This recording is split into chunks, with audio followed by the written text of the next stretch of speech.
about, on here that it was chaos and very, very scary. I kid you not, like real life horror movie. It's sad, very sad. It's a shame. It's a shame that innocent people have to die over someone else's beliefs. Tonight, a terror attack in New Orleans claiming the lives of at least 15 people and injuring dozens of others. I want to give you a live look at Bourbon Street. This is where investigators say a man from Texas rammed a truck into a crowd overnight as people gathered for New Year's celebrations. That street now taped off, considered a crime scene. Thanks for inviting us in at 6 o'clock. Tonight, federal investigators say they uncovered an ISIS flag on the suspect's truck along with improvised explosive devices. And they don't believe this man acted alone, as the search now intensifies for anyone who may have aided in that attack. All of this unfolding ahead of the now postponed Sugar Bowl, where Notre Dame was originally set to play Georgia tonight. That game now pushed back to tomorrow. Our Dominic Miranda has been in New Orleans for days preparing to cover this game, and instead tonight, the aftermath of this tragic attack. So, Dom, certainly not the way New Orleans hoped to begin this new year.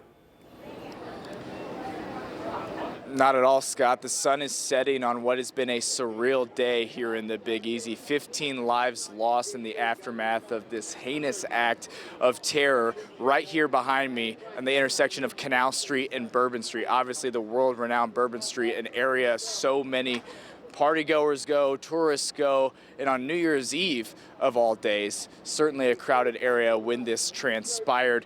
This area that you see right here typically is full of life, full of energy, full of excitement, primarily these past 2 days leading into the Sugar Bowl festivities and New Year's Eve and New Year's Day. Right now, a crime scene, an active crime scene, one that will not go away, and Bourbon Street will not reopen until we have more answers than questions, and we certainly have more questions than answers pertaining to this situation right now. Fans that we spoke with going to the Sugar Bowl today, they were very rattled about this situation, saddened, angry, disbelief, shocked, every adjective, every describing factor you can think of, and just not a good feeling in a place that is known for giving you those good feelings.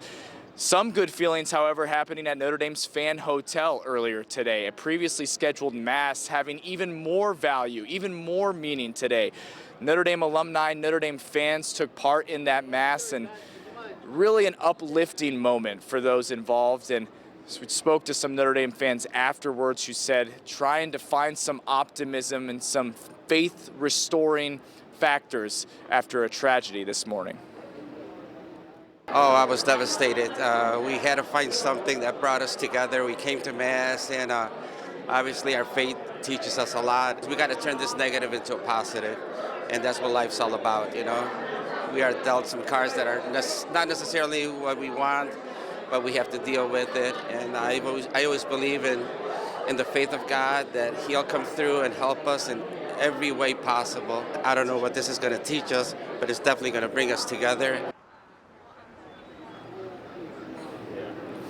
Certainly a more somber tune here in the usually bustling downtown New Orleans street of Canal Street. So pertaining to the Sugar Bowl, that was supposed to go on today, 8:45 p.m. Eastern Standard Time. Obviously, we reported, and the Sugar Bowl confirmed that game will now be at 3 p.m. Central Standard Time tomorrow. Notre Dame and Georgia will be ongoing, and we'll certainly see if fans still show up. A lot of travel plans altered because of this, but of course our main thoughts and main focus are on the victims' families and this situation that certainly has marred what would otherwise be a very exciting week of college football, of ringing in the new year, and of fun in a place that's known for that here in New Orleans. So certainly somber, and we'll of course bring you updates here. We'll be back with you later on in the 6 o'clock hour. Scott. All right. Meantime, that investigation continues just right behind you. Dominic Miranda in New Orleans. Thanks so much. So the man who's accused in this attack, Shamsuddin Jabbar, died after that shootout with police that sent 2 officers to the hospital. And the FBI tonight confirming they've already started investigating whether he has any ties to ISIS. Federal investigators right now asking for the public's help as they search for possible associates. Let it be clear that the full faith and credit of the United States and every agency therein is on the ground, working. And for those who may have played a role in this horrific act of cowardice, we will find you. They say they are bolstering security plans across New Orleans ahead of tomorrow's bowl game. We're tracking all of the breaking developments in this story. You can find the latest on our 13 News app, and we'll bring you another update tonight at 11 o'clock. Angela?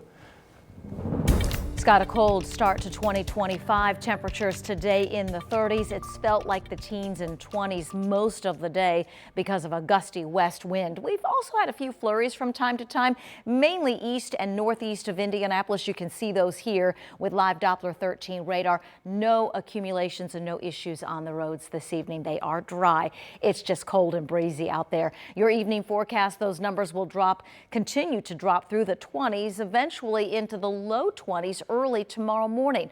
From there, your Thursday forecast includes high temperatures in the middle and upper 30s with a mix of sun and clouds. Still have that snow chance on the way for tomorrow night into early Friday. It's one of the weather impacts that we're watching over the next couple of days. The light snow late Thursday, early Friday, an inch on the high side too if you're north of Indianapolis. I'll have a snow map for you in just a few minutes. Cold, that will be the impact on Friday with highs in the 20s. And this weekend, a more significant storm system, but still lots of question marks.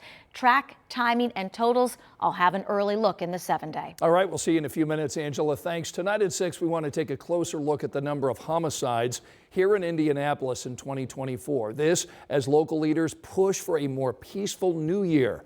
So for the 4th year in a row, our city saw more than 200 homicides. As Metro Police lay out their plans to reduce gun violence this year, so are community activists. Our Matthew Foltz talked with some of those today and shares their plan to keep people safe. Matthew? Yeah, Scott, one community activist tells me it's really just gut-wrenching to really hear the number of shootings and everything that we've seen across the city the last year. And they say now it's going to take community effort, and they want to focus this year on families communicating at the dinner table. Now, IMPD sent 13 News the total homicide stats for the last several years. Last year, IMPD investigated 208 total homicides. In 2023, it was 217. 2022, it was 226. And 2021 had the most in recent years with 270 total homicides. In 2020, Indy saw 246. Now, today I spoke with Antonio Patton of the Men of Vision Empowering. He has helped teens stay away from gun violence through his barbershop talks, and he plans on having more of these this year, along with new programs surrounding conversations with teens and their parents. He also wants to see more faith leaders step up this year. I need to see you guys when no cameras are rolling. And that's what the community has to have, is some prayer warriors going into these places, pushing and driving love down the throats of these kids to where they can't take no for an answer. They just won't accept no. And Patton says he's also speaking with Marion County Prosecutor Ryan Mears on some ways the two can help find solutions this year. And that's really something that IMPD Chief Chris Bailey mentioned when he sat down with 13 News last week, saying that one of their priorities this year is to build that community trust. So we'll certainly see how they two bridge the gap this coming year. Yeah, certainly our entire city would like to see fewer homicides next year.